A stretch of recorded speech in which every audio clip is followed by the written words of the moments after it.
కామనూరు ఏనుగోపాల స్వామి గుడి దగ్గర ఎడ్ల బండ్ల పోటీలు ఉన్నాయని చెప్తే పొద్దున్నే బైక్ వేసుకుని వచ్చేసిన. వచ్చి చూస్తే ఇక్కడ 10 జతల ఎడ్లు పోటీల్లో పాల్గొనడానికి కడప, కర్నూలు, నెల్లూరు నుంచి వచ్చి సిద్ధంగా ఉన్నాయి. ఈ యజమానులు వీటిని ఈ పోటీలకు సిద్ధం చేస్తూ కనిపించారు. ఎద్దులు చూస్తే చాలా గొప్పగా, చూడడానికి భలే ముచ్చటగా ఉన్నాయి. అసలు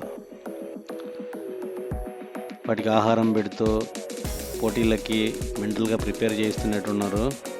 వాటికి కూడా తెలిసే ఉంటుంది, ఇంత పెడుతున్నారంటే వెంటనే నెక్స్ట్ ఇంకా పని కూడా ఉంటుందని చెప్పి ఎండ తగలకుండా బాగా నీడలో సేద తీరుస్తున్నారు. ఎంత విశ్రాంతి తీసుకుంటే అంత బాగా లాగుతాయనే ఉద్దేశం ఉన్నట్టుంది.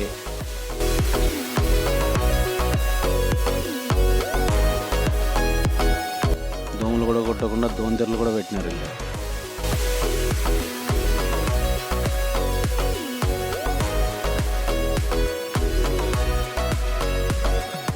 సో ఇప్పుడు బండ్లాగుడు పోటీలు జరిగే ప్లేస్కి వచ్చి చూస్తే ఇక్కడ మొత్తం జాతర వాతావరణం ఉంది. అసలు నేను మామూలుగా ఇంతమంది వచ్చి ఉంటారని అనుకోలే, ఏదో నాలాంటి 5-10 మంది ఉంటారేమో అనుకున్నా.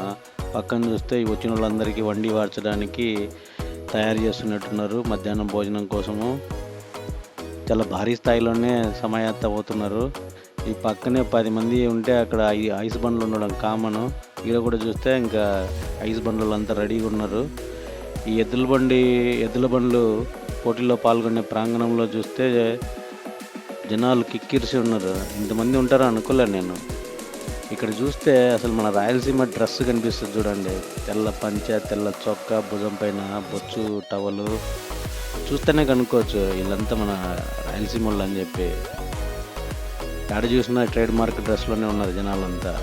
ఎడ్ల బండ్ల పోటీలు మొదలైనవి. మొదటి జెండా లాగుతుంది. ఇక్కడ మొత్తము 2000 అడుగులు లాగాల, 4 అంచెల్లో లాగాల. ప్రతి అంచులో కూడా టైము చెక్ చేస్తారు. అలాగే అన్ని అంచెలలో కలిపి ఎవరు తొందరగా లాగారో వాళ్ళే ప్రథమ బహుమతి పొందుతారు. ప్రథమ బహుమతి 2 లక్షలు, రెండవ బహుమతి 1,50,000. సో వాటిని ఏమాత్రం కొట్టకుండా అదిలిస్తా లాగేటట్టు చేస్తున్నారు. అసలు వాళ్ళకి ఎద్దులంటే ఎంత ప్రేమ ఉందో తెలుస్తుంది చూడండి. అసలే ఒక్క ఏటు కూడా వేయట్లేదు ఆడ.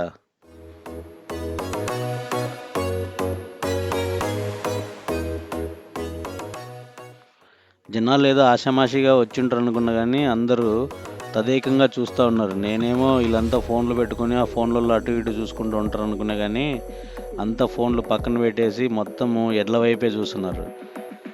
ఏదో ఈ గ్రామీణ పోటీలు అంటే ఏదో ఆషామాషి అనుకున్నా కానీ జనాల్లో ఆసక్తి అయితే ఏమాత్రం తగ్గలే. ఈ రెగ్యులర్గా ఏర్పాటు చేస్తే జనాల్లో కూడా మంచి ఇంట్రెస్ట్ పెరిగే అవకాశం ఉంది. ఇక్కడికి వచ్చిన వాళ్ళు చూస్తే అసలు ఎవరు కూడా ఫోన్ చేతిలో పట్టుకోలేరు. అందరూ కూడా ఈ పోటీలపైనే ఆసక్తిగా చూస్తున్నారు. పురుషులే కాదు, లేడీస్, పిల్లలు కూడా వచ్చి కూర్చొని ఉన్నారు అంతా. దీనికి తోడు ఈరోజు వాతావరణం చాలా ఆహ్లాదకరంగా ఉంది. ఎండ ఎక్కువ లేకుండా బాగా చల్లగా గాలి వీస్తా ఈ పోటీలు తిలకించడానికి చాలా మంచి వాతావరణం ఉంది ఈరోజు.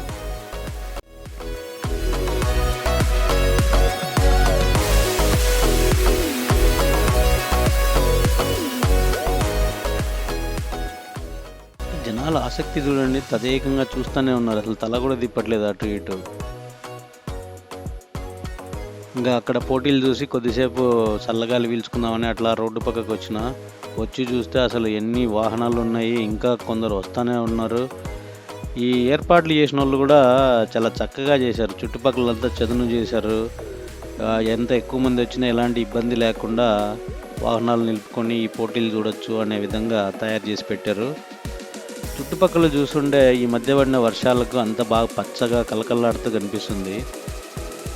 వాతావరణం అయితే చాలా అద్భుతంగా ఉంది.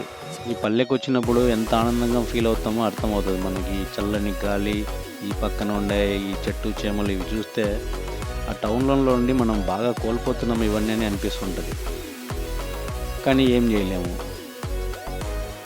చూడండి ఎంత బాగుందో ఈ చుట్టుపక్కల. ఇట్లా చూస్తూ ఉంటే అసలు ఆ చెట్లు, ఆ పక్కన పొలాలు ఎంత బాగుందో అసలు.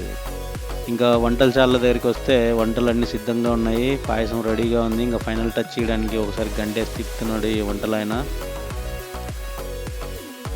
అట్లే ఇక్కడ విస్తరాకులు ఈ వాలంటీర్స్ అంతా కూడా ఈ వడ్డించడానికి వాళ్ళ ప్లాన్లు వాళ్ళు రెడీ చేసుకుంటున్నారు. ఇంత పెద్ద స్థాయిలో అరేంజ్మెంట్లు చేయాలంటే కష్టమే. వేల మంది వచ్చినారు. ఇక్కడ వంటలు కూడా అదే స్థాయిలో అన్నీ రెడీ చేసి పెట్టారు. మొత్తం అన్నీ రెడీగా ఉన్నాయి. ఇంకా జనాలు రావడమే తర్వాయి.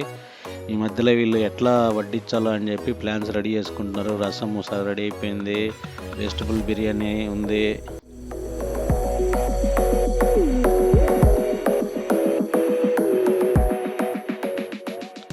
ఇంకా పులిహోర,